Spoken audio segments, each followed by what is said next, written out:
I'm your Jesus-loving and potty host, L.A. Sprague. Welcome to Christians with Chronic Illnesses.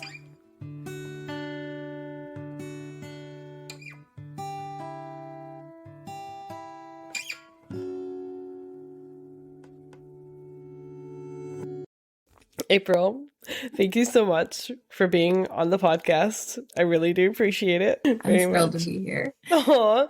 So everyone, today we are interviewing April Barcalow. And April, I think you're just a phenomenal woman. I mean, I know that we've only had one or two conversations, but I love hearing what you have to say about marriage. And it seems like the gentleness of Christ just pours out of you. So yeah, thanks for your humility and willingness to chat with us. Thank you. Yeah, so why don't you tell us a little bit about yourself? Yeah, so I'm April. I am a wife. I'm a mom to three teenagers. I'm a registered nurse. I've lived with chronic illness for almost 10 years now. I mean, I've gotten some answers along the way, some diagnoses, but still a lot of things that just aren't well explained by the diagnoses. So still kind of walking that road.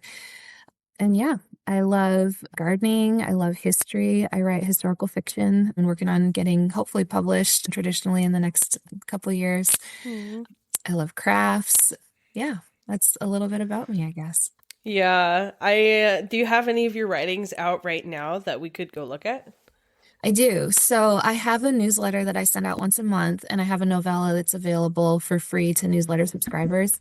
It's for sale too, but you can get it for free signing up. Oh, It's called The Letter, and it's a World War II, kind of a like an epistolary story with letters back and forth. yeah, I did some browsing on your website and it's like at least from what I saw on the website, it's like an old woman and a young man, right? And It the is. old woman is childless or something, or lost her son, and Is, yeah, uh she's childless, and they don't know this at the outset of the story, but the reader finds out pretty quickly. They're kind of on opposite sides of the war. So she's a Jew, and he is with the NSB, which was kind of a fascist group in Holland during the war. And their letters cross by mistake. Like it's just his letter ends up at her house accidentally, and they form this relationship by letter that is just life-changing for both of them. wow. That's so cool. Sounds like a very unique story. Does that have anything to do with chronic illness, or is that just totally That separate? doesn't, yeah, Just for that's fun. probably the one story where medical things didn't work their way in. They usually do. Yeah, yeah. So tell me more about the stories that you're hoping to publish. Yeah, so my real passion is writing married stories, which again, ironically, the novella is the one story that doesn't have like a marriage as the central theme, but I feel like we need more examples of godly marriage in writing and in fiction in particular. So I write stories that are set between 1900 and the 1940s, and all of them have a married couple kind of as a central figure. And a lot of times chronic illness and health things make their way in, partly because I'm a nurse in real life. Yeah. So I think it's always there in my brain anyway, but also just that lived experience. So the first novel that I wrote is actually the story of a woman with chronic illness and kind of the impact of that illness on their marriage as they kind of navigate their way through that. Yeah, I want to read that. Sounds so good. Thanks. Hopefully I can get it out into the world. Mm. And then I have another story it's a standalone. I have a series of four stories that kind of follow in a community, over the course of 40 years. But my standalone one is about a woman who ends up being dependent on laudanum. And it's kind of a historical lens for the modern issue of substance use and things like that, which I'm really passionate about too. Yeah, that's so unique. Yeah, your stories sounds like they have really unique perspectives. Thanks. I try to Yeah. write what's really happening in life that doesn't always make it onto the page. So you're an author, you're a mom, right? You're a Mhm. mom of a few kids Yeah, three and teenagers. three teenagers. How exciting. Yeah. And you're a wife and you're passionate about helping people who are chronically ill, cope with, I guess, how their marriages are affected in that way. And I know that you're also passionate about helping to inform people who aren't chronically ill too. And I Yeah. think that's special. Yeah, I think until you've lived it, you don't really understand the full impact of illness on your life, even some of the, quote unquote simple illnesses, it makes a big Hmm. difference in your life. Yeah, for real. Yeah, it's hard to know unless, like you said, you live it. It is hard to understand, but I'm hoping that people who read your book will be able to see through that character's lens and maybe understand a little bit better what that's like. Thanks. That's my hope. Yeah, of course. So you're a nurse as well. Mhm. And is that full-time, part-time? No, so since I was working full time when I first got sick, full time plus, I was going back to school and doing all kinds of things. And it's just not possible for me Yeah. anymore. I have a lot of issues with chronic fatigue and weakness and things like that. And we've found the best balance for me is actually the best is what I'm working right now. I work 2 mornings a week, I have a day off, and then I work 2 mornings a week. So 4 mornings in Wow. total. Yeah. And that has made a huge difference for me in my health. So Oh, I'm so glad, dude. yeah. I know I feel like it's weird for me to say I'm proud of you because like I'm younger than you and what am I to say? But I'm proud of you for taking the steps to, in your career to where it could actually fit your health because it's hard to do. Oh my Yeah. word. Yeah. And I'm fortunate in that my husband, can support us and I have that option to back off a little bit at work. But Yeah. yeah, it's hard to find that balance. Yeah. How was that process? Did you live in denial of it at first or Yeah, were I you think, pretty, yeah, go ahead. yeah, no, I'm sorry, I didn't mean to cut you off. I think I did a little bit. I worked for the first probably 15 years of my career as a registered nurse. I actually worked in neonatal intensive care and I loved it. And I had become the educator where I was, doing certifications and teaching and, going out to other hospitals and doing teaching. And I loved what I was doing. But we had, competency days and things like that were like 12, 14-hour days. And I just couldn't do it. And Mm. I reached a point where it was like, I just took a step back from work completely. And I had a year and a half that I just didn't work at all and spent a lot of time healing and kind of figuring out like that was kind of early enough in the journey that I didn't know what worked and what didn't work. So kind of, just figuring out what does life even look like? Like how do I get through the day? What are the things we can put in place that help? And then kind of felt like a growing restlessness at the end of that time, like, okay, maybe it's time. And I had said when I left the hospital that if I went back to work, I wanted to work in the nonprofit sector. Like that was very much where my heart was and things like that. So I had started volunteering at a clinic for underserved patients here in the town where I live and loved it. I really enjoyed working there and I was like, God, this would be perfect. Like this was on my short list of places I'd love to work, but I Yeah. didn't feel the freedom to necessarily apply for a job. And I actually prayed, and it's a crazy prayer, but I said, God, if it's time for me to go back to work, let someone approach me with the job. And I don't usually pray that way, but for whatever reason, that was what I prayed this time. And sure enough, 6 months in, I went in one day to volunteer and they're like, hey, can we talk to you about a position that just opened up? We think you'd be perfect for it and just landed in my lap. Oh, that's So, so cool. And you yeah, love that, right? I love it. I Oh, love it. I grew up in Spain. My family, we were missionaries. So I grew up going to Spanish schools and things like that. So I speak Spanish fluently and I speak probably more Spanish than English at work. And it's just, I love, love, love what I'm doing. dude, that's awesome. And it's so important what you're doing too. So thanks for doing that. Like a lot of people can't afford healthcare. And so places like that are very special, especially for those of us who are chronically ill. That's Yeah. a very unique opportunity. So thanks for doing that for the sake of all your patients. Thank you. I love it. It's a privilege. Yeah. So you're a believer. I'd love to hear more about that. Yeah. Like I said, I grew up, we were missionaries in Spain before we went overseas. My dad was a pastor. So I've always had a relationship of some kind with God. I was 5 when I first became a Christian. I think we'd watched the Jesus films or something like that. And I Aw. wanted to pray with my dad, like most people in the 80s, I feel like.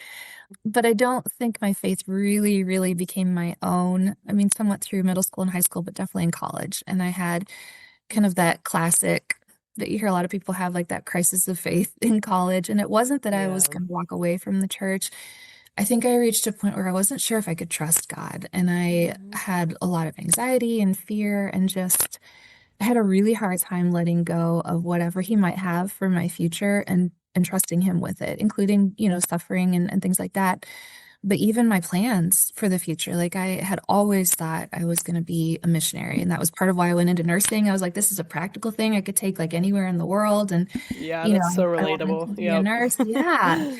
And I think it was like halfway through my freshman year, I remember like kneeling on the floor in my dorm room just in tears and saying, God, send me, like send me somewhere. Show me that you're going to send me. And it was one of those few times where I've felt him speak very clearly. And he said, no.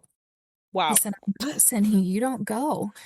And it was kind of devastating. Like I had always had in the back of my mind that that was what I was going to do. And it was like, Mm, okay, then what do you have for me? Like, right. and over the next several years, he kind of unfolded that. But yeah, it was kind of through that process of trusting him with that piece, and then gradually, learning to trust him with other things that I kind of grew into the faith that I have Mm. now. Yeah, I bet that was really devastating to hear that. No. Yeah, and if you're listening, you know that part of my story too is also I thought I was going to be a missionary, and then yeah, similar experience except for you got a clear no, which would be so heart shattering. And for me, it's still like maybe it's a possibility someday, but I'm Sometimes so it's harder. yeah it depends. I don't know. The clarity can that's debatable, because Yeah. it's like I feel like I at least still like someday could work towards that. But on one end you have the clarity, but on the other end, I guess I have the possibility. Not to say God couldn't, tell you otherwise. He for sure Right. could. He can do what he wants. Okay. So did you like growing up in Spain? I loved it. I Oh, that's really loved it. great. hmm Yeah, that's There's awesome. so much history there. I really think all three of my siblings love history. And I think that was part of it. Like you just grow up with Roman ruins and medieval buildings and it's just Yeah. it's easily part of your life. Very cute, very cute. So you have a chronic illness. I know that you have celiacs, and you have another chronic illness that I think is maybe, I mean, I hadn't heard of it before you mentioned it. So do you want to talk a little bit about those? Yeah, yeah. So I have celiac disease and I have small fiber neuropathy. And that's where like the smaller nerves actually get destroyed. And they think in my case, it was because of the celiac disease. I didn't have any of the usual like stomach symptoms that you have with celiac disease. Mm. But I had, numbness and tingling and, just weird symptoms that didn't necessarily make sense. And sometimes celiac disease can do that. It can actually cause damage to the nerves. So for the first couple of years that I was diagnosed, I was terrified of eating gluten because I wouldn't know. I had no, GI symptoms. And I was Mm. like, it's doing damage to my nervous system and I don't even know what's happening. And now I do, like now that my gut has kind of healed, I do have that. But so I have those. I have my labs show markers for what's called limited scleroderma, which is a disease that affects the skin and the organs and things like that over time. And ironically, those are like the only labs out of the feels like millions of labs I've had done that actually show something positive, and I have no clinical symptoms. So I That's follow. so weird. Yeah, so I follow with rheumatology, and every 6 months we repeat the labs and we do like it can affect your lungs and things. I do like pulmonary function tests every year, and Oh my so far goodness. I don't have anything with that. Well, glad to hear that. Brewing, I'm sure, in the background. Yeah. And then, like I said, issues with chronic fatigue and muscle fatigability and weakness and Mm. things like that that we haven't really been able to find a good explanation for. Yeah, that's unfortunate. So when did you start experiencing symptoms of any of your chronic illnesses? Yeah, it was about 10 years ago. And it was, like I said, when I was working full time, working a lot of hours, and it started with headaches at first. Mm. And, like blurred vision, I felt like I couldn't focus on the computer screen at work and things like that.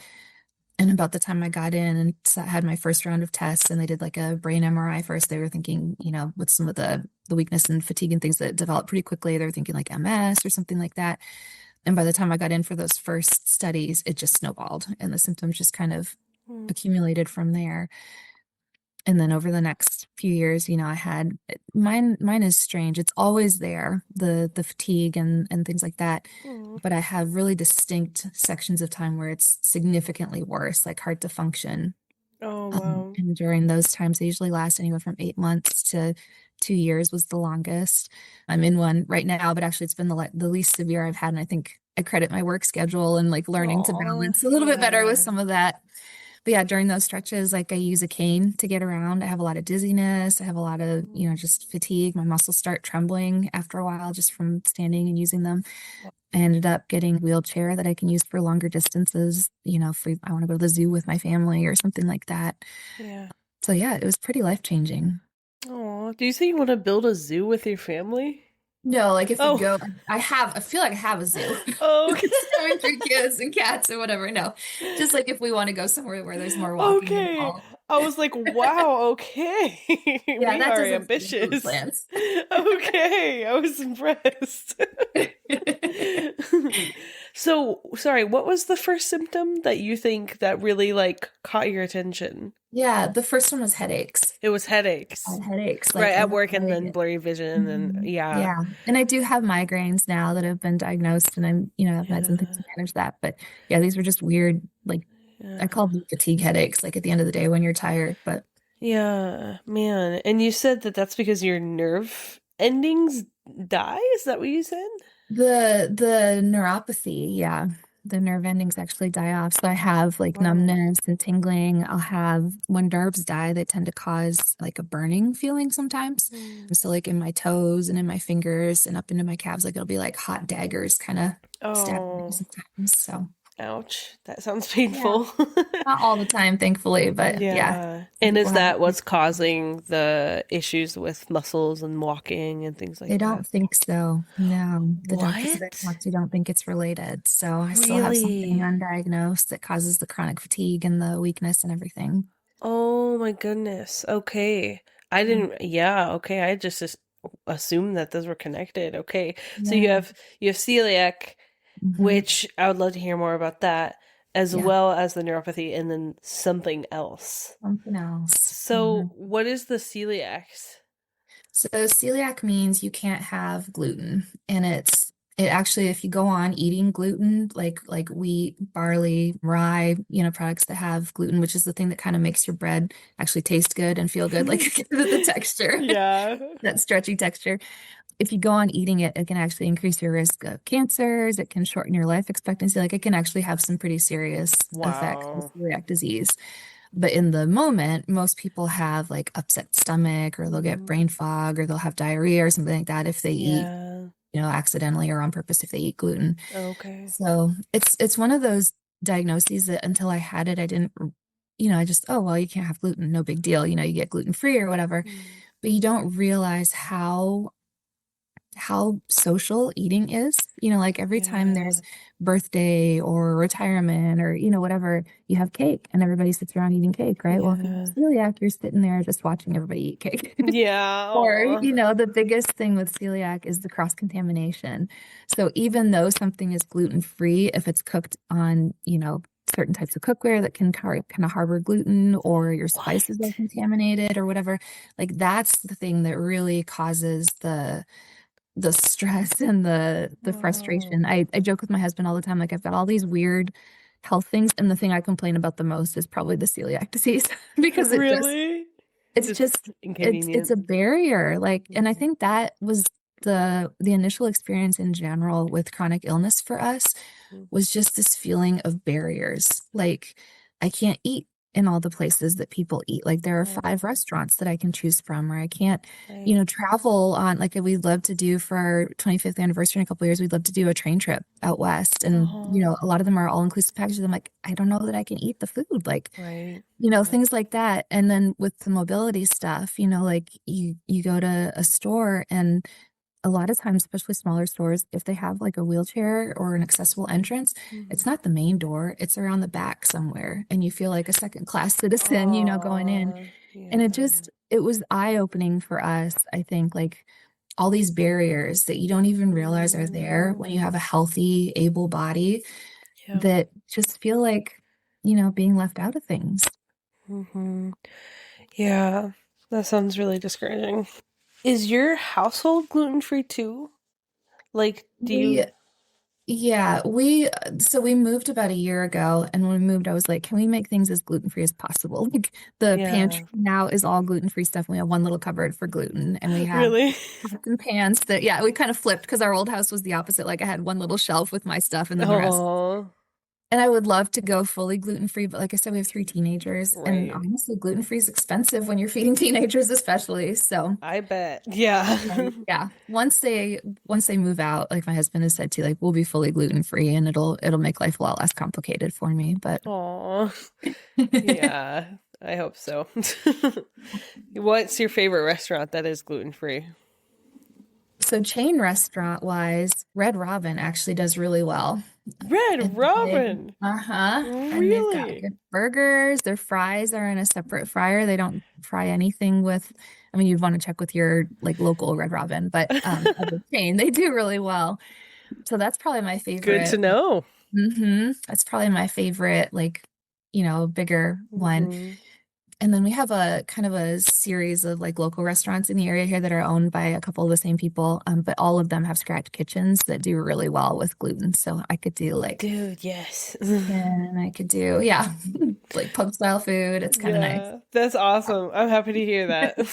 Yeah. But bummer you don't have as many options as you used to, but I'm glad you found some Yeah. good alternatives. Well, and it's nice. There are good apps out there right now. Like even when you're grocery shopping, you can scan stuff and make sure it's celiac Mm. safe. And there's one called Find Me Gluten Free that I use all the time, especially when I travel. Oh yeah, yeah, I know what you're talking about. Yeah, Yeah. and that's really, really helpful. And it's all like people that actually have celiac or gluten intolerance or Mm. whatever actually leave the reviews, and they have to go through a That's vetting process awesome. to know what's safe and what's not. So Yeah. yeah, it helps a lot. Good. Yeah, what are the recommendations, or I guess what has helped you, not with just celiacs, but also your unknown condition and also with your neuropathy? What have you found helpful on top of eating gluten-free and on top of your work schedule? Yeah, I think the big thing that I'm not always good at is pacing. Like when you have activity, building in breaks and stretching it Mm. out for a couple days if you need to or whatever. And I'm a doer, and the probably the most conflict in our marriage has come over me like pushing through and wanting to do it. My husband is like, Oh, whoa, stop, you can't. But yeah, so definitely pacing. I take a nap every day. That's part of it with my work schedule is that I can come home and take a nap before my kids are home from school, and that makes a big difference. I'm trying to think of some of the other things, just little things around the house. Like when we moved into this house, we said we needed me to be able to live on one floor. Our mhm. old house was a really cute 1940s house, but the bathroom was upstairs. So I was either Oh, stuck upstairs all the time or I was going up and down stairs, which stairs are really hard for me when I'm in bad stretches. yeah. So the house we moved into is a big old farmhouse, but we've got a bedroom on the main floor. We've got like, Mm, zero threshold entrance. I can get by on one floor if I need yeah. to, which makes a big Oh, difference. And awesome. I'm so happy you were able to find that. yeah, me too. So with you said with the entrance, like you can just go right in without any stairs or anything? Yeah, it's just a ground level entrance. If they come Yes. with wheelchairs, they could wheel right in, or if I need the wheelchair at home for some reason, yeah, Yeah, that's which is really awesome. nice. How Mhm. has it been adapting to using a wheelchair? Because you're younger, right? What, Yeah, 30s? yeah. Well, I'm 40s now, but I was 32 when it Okay. started. Yeah. Yeah. Yeah, that was probably one of the hardest decisions, the biggest step, I think. And we kind of like we walked into it gradually. And the first time was actually we were on a trip and my grandparents lived up by Niagara Falls on the Canadian side. I'm Canadian, and my kids had never seen the falls. So we were up there for a birthday celebration for my grandma. And we're like, we really want to show them the falls. But if you've ever Oh, been around that area, there's not a lot of parking right down by the falls. Most of it is up like at the top of a really steep hill. yeah. So thankfully, someone had commented beforehand. They're like, you might want to borrow a wheelchair. Like, that's a lot of walking for you. I was in a really bad stretch at the time. Mm. So we did. And it was one of the funnest memories in hindsight. Like it was one of those, like we sat at the top of the hill and I'm looking at the wheelchair and I'm like, I don't know if I can do it. My husband's like, if you want to see the falls, this is how we have to do it. Like, do you really think you can walk down the hill and back? Like, you can't do it.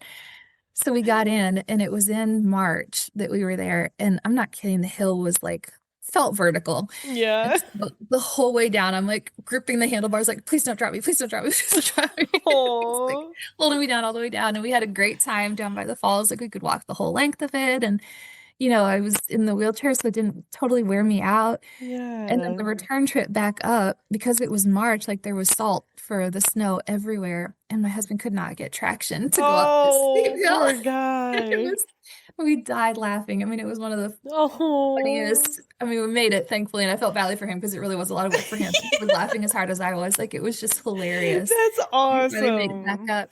But that, like, that was kind of the bedrock experience for a wheelchair. And that's been my experience with the wheelchair. Like, the times when I Mm, push hard and I'm like, nope, I'm just gonna walk it. I've got this kind of thing. I'm so exhausted and it takes all of my energy just to stay upright and to walk and yeah, that I don't enjoy it. I can't be right. present. And when I'm in the wheelchair, there's just this freedom, like, Mm, okay, I can laugh, I can, enjoy this, I can yeah. whatever, because all of my energy isn't going to things it doesn't need to go to. Yeah, yeah. I don't have nearly like I think as debilitating as chronic illness as you do, but my husband had borrowed a wheelchair when we were on our honeymoon at the aquarium, and just like you said, it's just like being able to not have to worry about like okay, like do I actually have enough energy for this? How is this going to affect my health later today? Yeah. Like, yeah. And like you said, we laughed so much, and I yelled at him a billion times not to push me too fast, Yep. because it's just like, and it was so freeing. And Yeah. yeah, so I'm glad to hear that you had that experience. That's so cute. Did you ever deal with like, or do you ever deal with worries of like perceptions?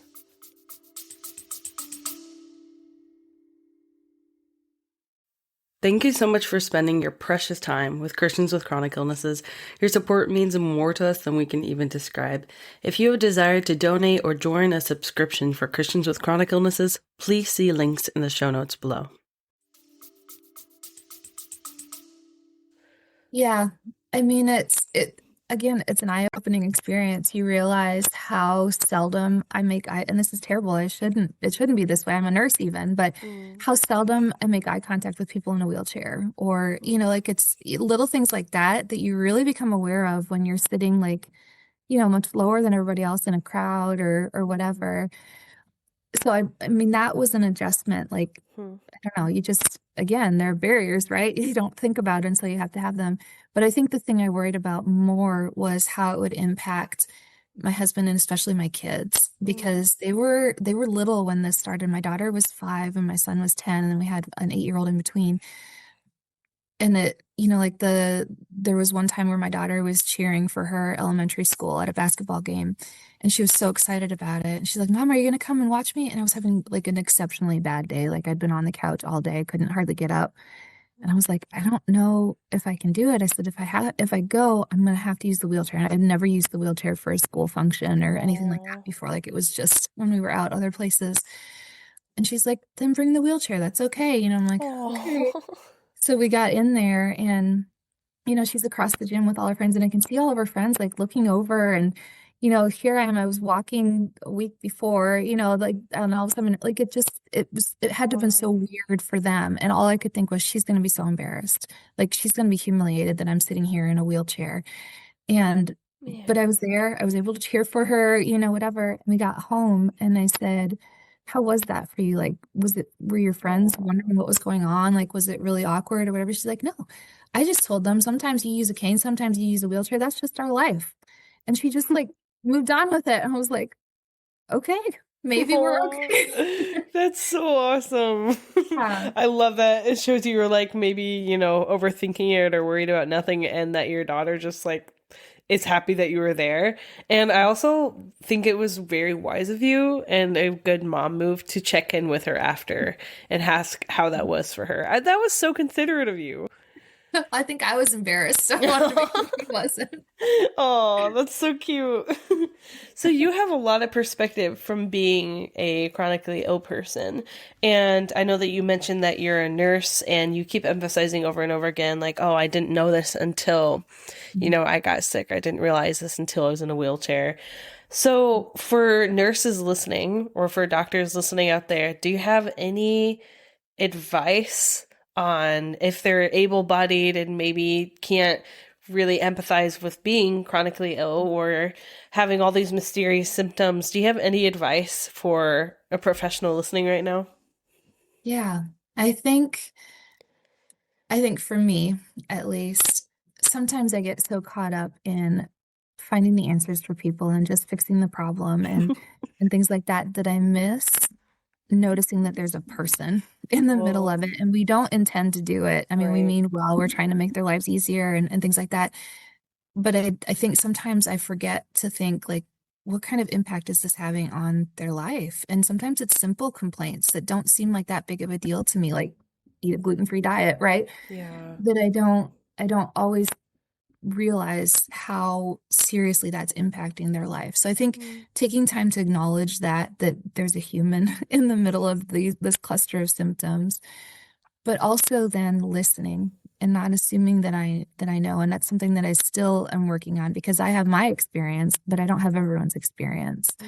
So listening to people asking questions and being willing to listen to how this affects them, what they're feeling, what it's like to have to look for answers or whatever, reading, from other people or listening to podcasts, like just expanding your base of empathy and understanding, I think can only make you stronger as a professional and help you kind of give that whole, wrap around care that people need. They're whole people. They're not just the symptoms.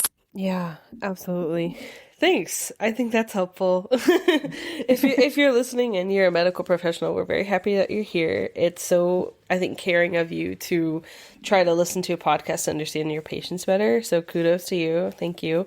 I know that you guys, and maybe April, you're aware of this too, kind of get a bad rep in the chronic illness community. It's always, oh, my doctor doesn't listen, and Yeah. that's fair because a lot of us do run into issues with that, but we're grateful that you're here. We're grateful that you're being different and you're, like April said, seeing the person amidst the symptoms. So we And I appreciate don't, you. I'm sorry. Oh, you're good. Go ahead.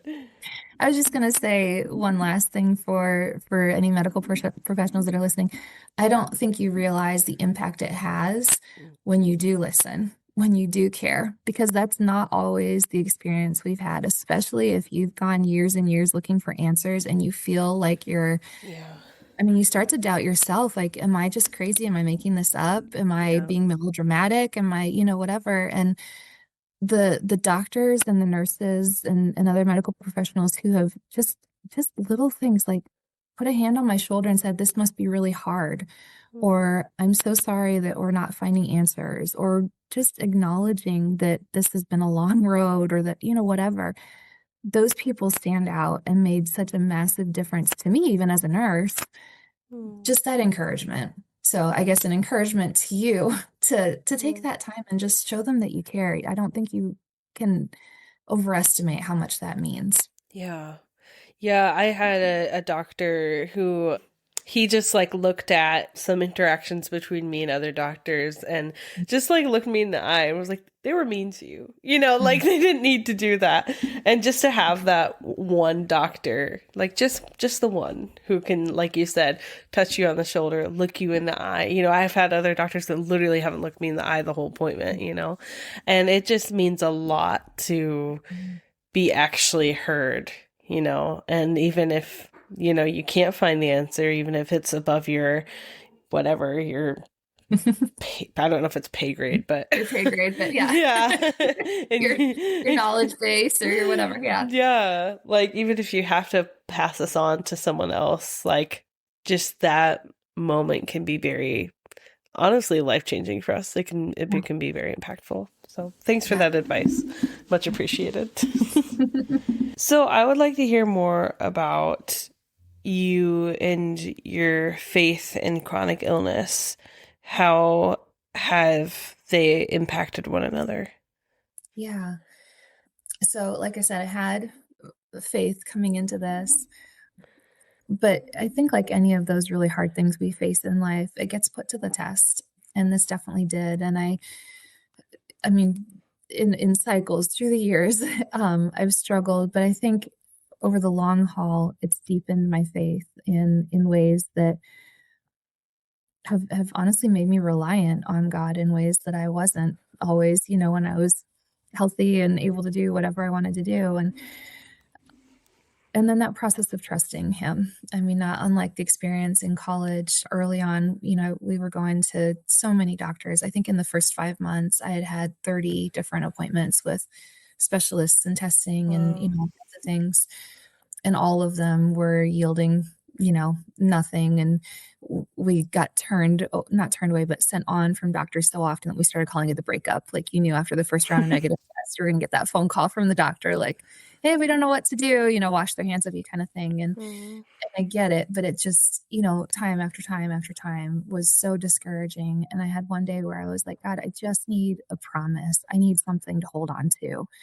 I need you to give me a promise that's specific to this situation. And I was praying and reading my Bible, and it was again one of those few times where he was very clear. And what he said was, I know what this is. And I was so angry, so Mm. mad, because that wasn't a promise. That wasn't an answer. It wasn't, it didn't feel like what I was looking for. But over the years that followed, the number of times I've come back to that and rested on those words, just for one thing, it was confirmation, because I think anytime you have these kind of nebulous symptoms that don't show up in testing or whatever, especially when it goes on and on and on and you keep getting told, no, it's negative, it's nothing, whatever, Yeah. you really do doubt yourself. And so for one thing, it was confirmation, like this is something and I know what it is. And the other side of it was this wasn't a surprise to God. And I mean, that shouldn't come as a surprise to me, but it turned my life upside down so much that I think I assumed it did the same for God. And it didn't. This was part Mm. of what he had always known was in store for me. And not that that doesn't come with some pain, but it also comes with some peace because I'm not living in some plan B, like we got put off on the sidetrack of my life. I'm still living the exact life that he knew I was going to live, and there's purpose in that. And I think so many times I've come back to those words, and I'm 10 years in and still don't have all of the answers to explain what's going on. And I joke that God and I have two things on our agenda when I get to heaven. One is to sit down and have bread for dinner. We're Mm. going to sit down and eat bread together. And the other is to say, "Okay, what was it? Like, tell me what," because at this point, I don't think I'm going to find out in this lifetime. And there's a whole story with that too. But sometimes the things he gives us are not the things that we think we want, but they're the things we need. And so that I think that experience and that having to rely on him have just taken my faith so much deeper over the last 10 years than it ever could have been without this. Mm. Yeah. In what ways do you feel like your life has gotten deeper?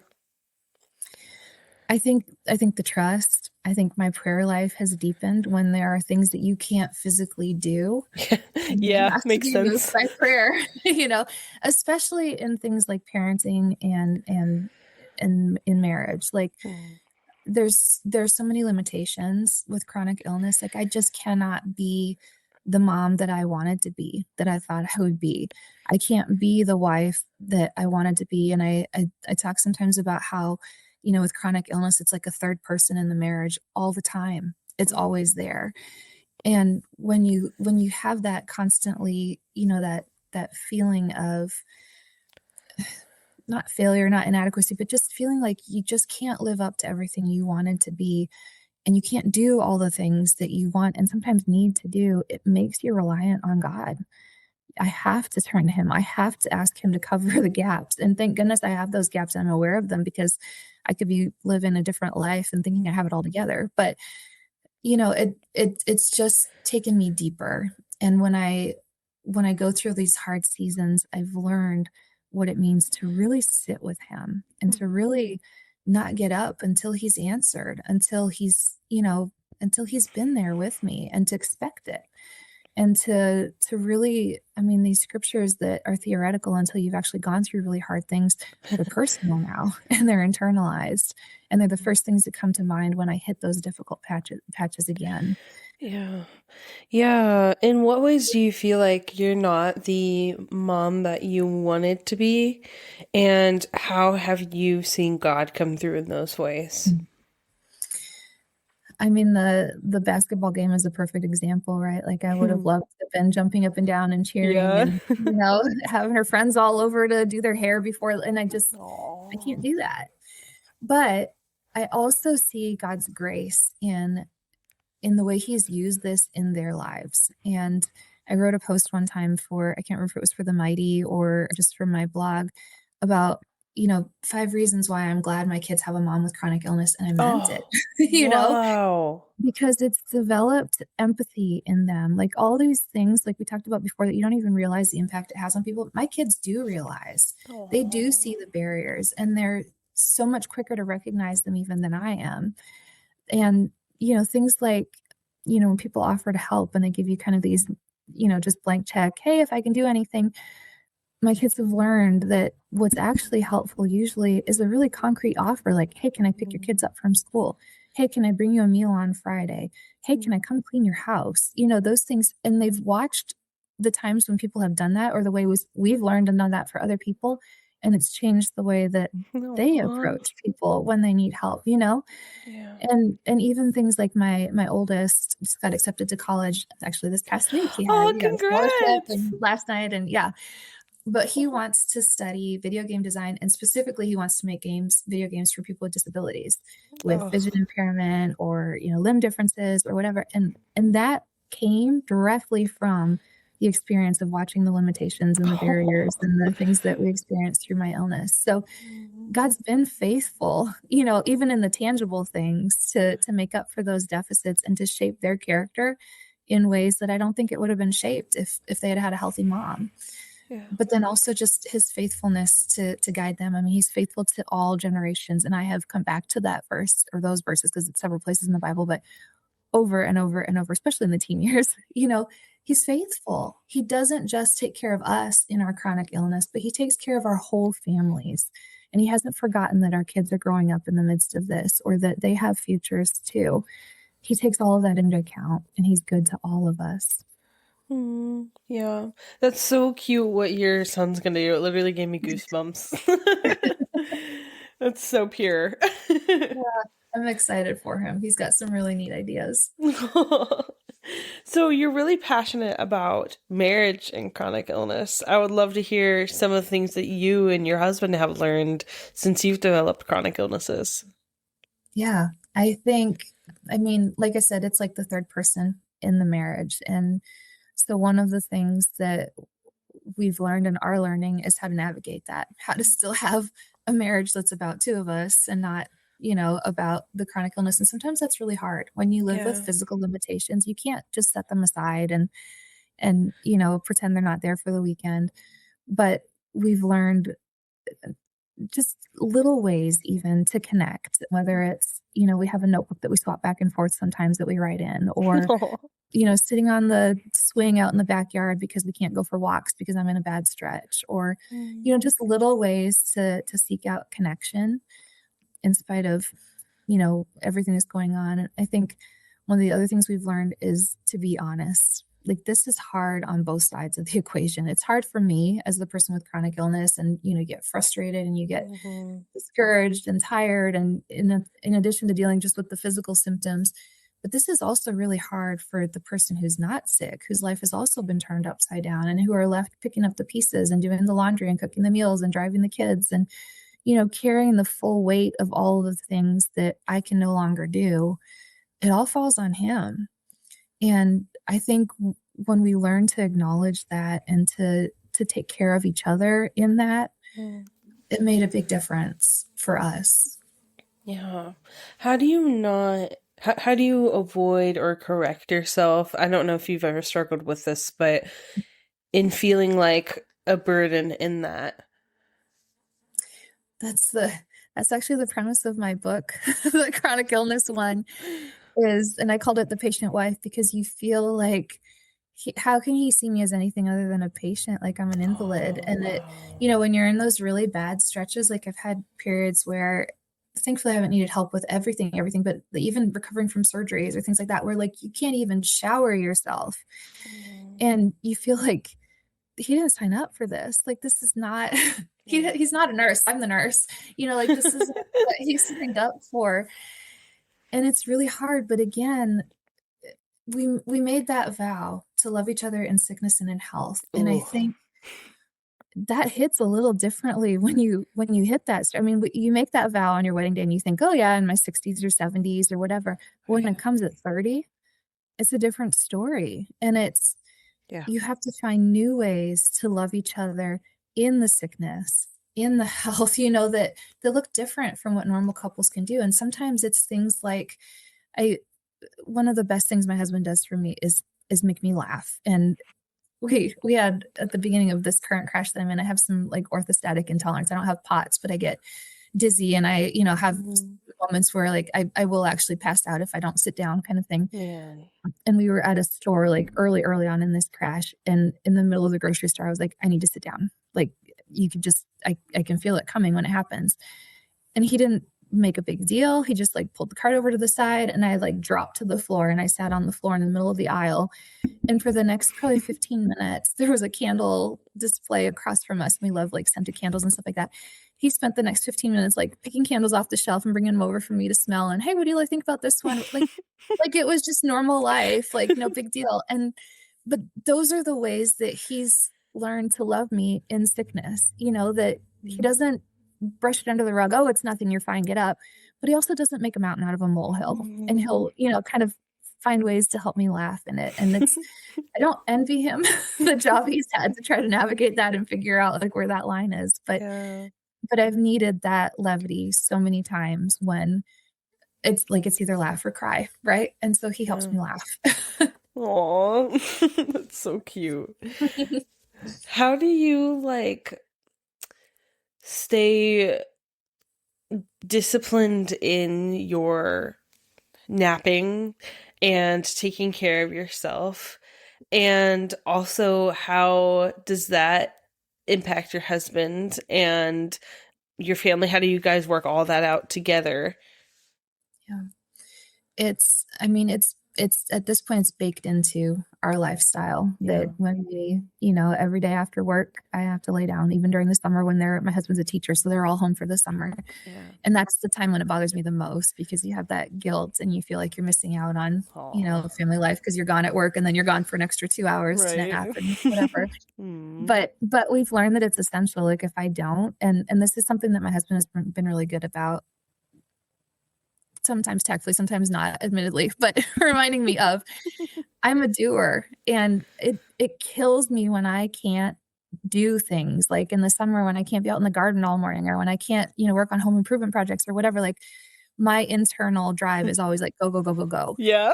And we pay for it. Like if I push too hard and I push past my limits, or when I'm in crashes and I'm just like, nope, I'm just gonna, get head of steam, get my way through this. Number one, I crash for the rest of the day, but I also crash for the rest of the week. Like usually I'm paying for it for 2 or 3 days afterwards. And number two, and this is what he's been good about reminding me of, I'm not the only one that pays the price for that. They all pay for it. Like if I push Mm. too hard and ignore my limits and I'm in bed for the next 3 days, then they're without a wife and mom for the next 3 days. And he's carrying the load of the, family, just keeping everybody going that much more. And, it's not just me that's affected by it. So knowing that does keep me in check a little bit more. Like those Yeah. times when I'm pushing through, it's like, okay, maybe I don't want to stop for me, but at least I can Mm. stop for him or for my kids, Yeah, which is wild because I think what we can perceive as, oh, well, I'm being selfish if I take a nap. It's Right. actually you're being selfless. Yeah, That's wild. it is. It's a complete reversal of what we feel in normal life. But yeah. Yeah, absolutely. Wow. Thank you for Mhm. that. Do you have any specific advice for, married couples who one of them is the caretaker and one is the caregiver, or sorry, caretaker and then the receiver?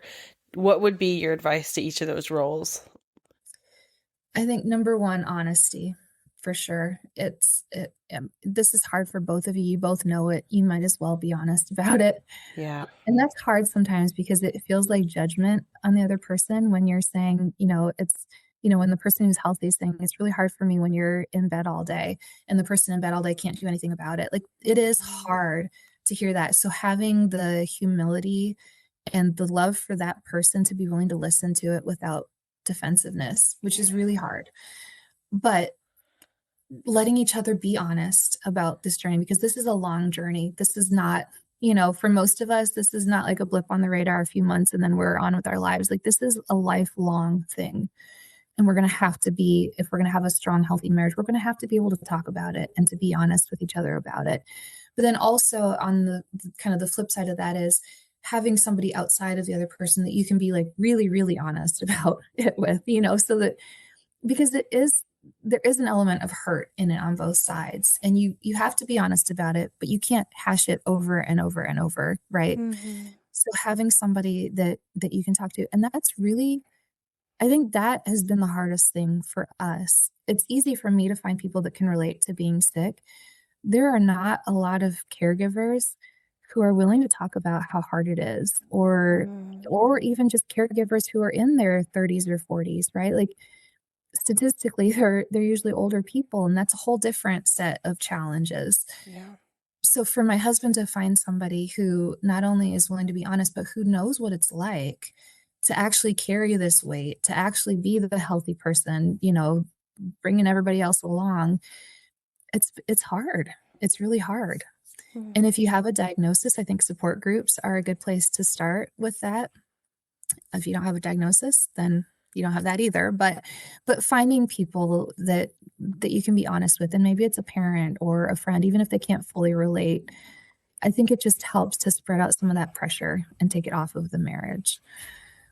And then, like I said, finding ways to connect that do fit with what you can do. Maybe it's breakfast in bed, like maybe you can't go to a restaurant anymore. Maybe you can do breakfast in bed, or, laughing together in the wheelchair when he pops wheelies or whatever, which he does every single time. And it's still like, but things like that, like finding those things and finding new rhythms, like new things that you like to do together that you can do together. Maybe it's reading, maybe it's watching, I don't know.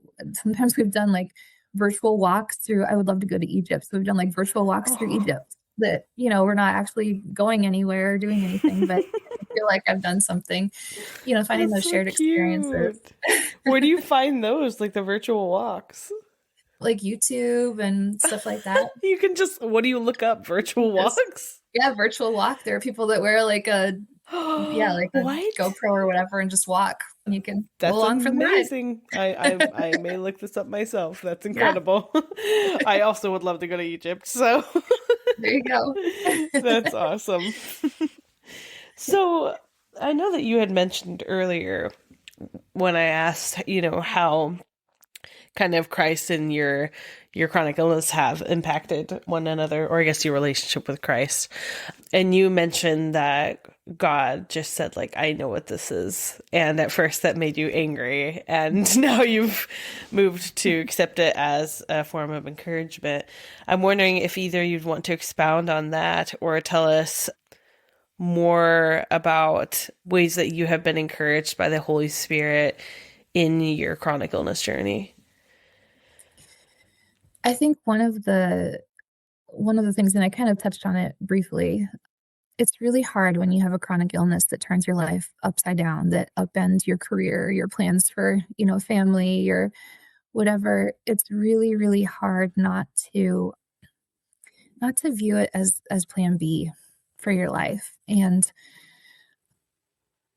I think that's been the biggest thing for me. I've had people with really good intentions, and I know where the heart comes from, and I don't disagree with them, who have said, you could pray for healing and God would heal you. And there has not been a second in this journey that I have doubted that God could heal me. But there also has not ever been a moment in this journey where I felt like he would. And that's a hard pill to swallow sometimes at the outset. But over the last 10 years, I have seen him use my illness. I mean, I talked about how it's helped my family, how it's deepened my faith, how, I've been able to write about it on, my blog and the Mighty and, all different places to help people gain understanding, but also feel seen and heard, people that are experiencing it. All of these things are things that, number one, I wouldn't have done without the chronic illness in my life. Like, I wouldn't have even had the awareness of what it's like.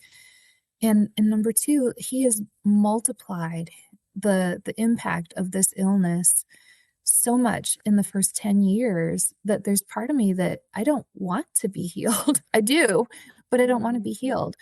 And that was a really long journey, I think, to get to that point. But once I could start to trust him enough and to see the goodness in the hard things enough to Mm. say, maybe this is plan A. And that's hard to relate a good God, a loving God, to the hard things that we experience in chronic illness. So I'm not saying that that's an easy truth Yeah. to swallow.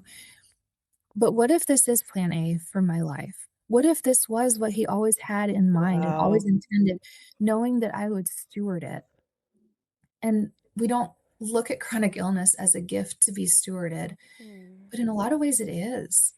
It's an invitation to slow down, to step out of the current of life, to build in rest, which was always part of his plan for us, to Mm. build in intentionality in our relationships, to grow our empathy and the way that we do good for others because we understand what it looks like to do good for others. Like all of these things aren't plan B things. These are central to his purpose for us. And sometimes the way he brings that about is through something like chronic illness. Wow. That was so good. It's I hard. learned, yeah, it All the is. really good things are hard.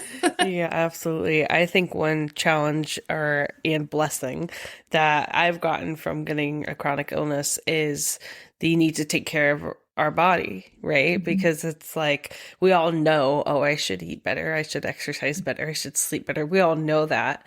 And and some of us, God bless you, are more disciplined naturally, and that's awesome. And Yeah. other and others of us, maybe God had to hit us with a chronic illness. I don't know. I'm Yep. not. And yeah, because if not, there's other consequences if we don't. So Yeah, exactly. Yeah. yeah. Stops you in your tracks. And yeah, I mean, our bodies are temples. And I think yeah, you realize how much you need to take care of that temple when you're hit with Hmm. chronic illness. For real. Oh, well, this has been so insightful. Do you have any last word? I don't know. Do you have one last thing you would like to say to Christians with chronic illnesses or anyone listening? I think just what we've said, be honest about it. Be honest with God. It's okay to be angry with God. He can handle that. And I think our we start taking those steps to deeper faith once we allow ourselves to be honest, to be mad that the promise he gave us isn't what we wanted, or that there was no promise at all, Mhm. specific to our situation, to be angry that, we can't be all the things we thought we would be. And then to lay them out with open hands and say, okay, then who do you want me to be? Like you've given me these things in my life. And for those of us that came to chronic illness already being parents, I think there's a gift in that in a way because I know it can be so hard when you haven't already got a family. It's just so hard. It impacts that decision so much more. But that being said, being honest with God and saying, you've given me these kids without the ability to take care of them. Like, what do you see here? Show me and work through me in ways that I can't do for myself anymore. And just trusting in his faithfulness to us. And I think it's so easy to be tempted to feel like he's forgotten us or like we're being punished or like this isn't fair. And it certainly doesn't feel fair a lot of times. And we can be honest about that too. But there is so much sweetness and so much goodness that I honestly think is reserved for those of us who suffer in the body that people who are healthy don't experience in the same way. So let it be an invitation. Open yourself up to it and open your hands enough to see what it is that he might want to do, not in spite of your illness, but because of it in the very middle of it. Wow. Thank you, April. I appreciate that so much. Well, I really do appreciate all your perspectives. I know that it is personally impactful for me to hear just the knowledge of yeah, how we treat our bodies isn't just how we treat ourselves, but how we treat those around us. And even if you're listening and you're not married, you have friends, maybe you have a job, maybe you don't, maybe, certainly you might have siblings or parents or just anyone around you, how you steward your body with your chronic illness does impact those around you. Heck, even if you don't have a chronic illness, if you're running on no sleep all the time and not eating well, you Yep. might be grumpy, you might say things that you regret. And just for those of us with a chronic illness, this is just a little heightened. And and so that's a very encouraging thing for me to learn, that for me to take care of myself is also for me to take care of my husband. So I really appreciate your wise perspective on that. Thanks. Yeah. Okay, so I'm going to put your website in the description below for anyone Mhm. who's interested in reading your material. Do you want to say what your website handle is? Sure. Yeah. So I have two websites. I have one where I write about chronic illness, a blog, and that's livablebydesign.online. And then I have my author website, which is where I post about writing. I have devotional blogs that I post on there. That's where you can find the novella that we talked about earlier. And that's aprilbarcalow.com. So cool. And if you want to, you can also go to Christians with Chronic Illnesses, our website. I honestly don't know what our website is, but we have April's link. We have April's information linked there. That's also in the description below. So April, thanks so much for recording with me. I really, really appreciate it so much. Thank you. I was glad to talk to you. Aw, thanks. Me too. Thank you so much for being a part of the Christians with Chronic Illnesses community. Please remember to follow, rate, and subscribe to the show. You can also follow us on our socials at CWCI Podcast. And if you're interested in sharing your story, please email us at cwcipodcast@gmail.com. If you are interested in contributing to the production of Christians with Chronic Illnesses, please see the show notes below for subscriptions starting as low as $1 a month, or email us for a more direct way to give. This show is hosted and produced by Ellie Sprague, and our incredible logo, thumbnail, and overall CWCI artist is Brianna Middleton. This show is intended for entertainment and encouragement purposes only. Please talk to your doctor before trying anything you hear on this show. Until next Monday. I present to you The Supernatural Case of an Accidental Time Traveler by my husband, Paul J. Trumba. It's a super interesting book. I'm not even much of a reader, but I read through this thing pretty easily. It's pretty large print, and it's about 500 pages. You can find it on Amazon. It's about Lou Barrett, who suddenly finds himself in London in the 1800s. He has no idea how he got there, and he goes on to form a really hilarious and cute relationship with a witch, a wizard, and a brawler, and they go on to fight supernatural evils together. I highly recommend. It's definitely for mature readers, but it's a really good book, and you can find it on Amazon. Again, that's The Supernatural Case of an Accidental Time Traveler by Paul J. Trumba.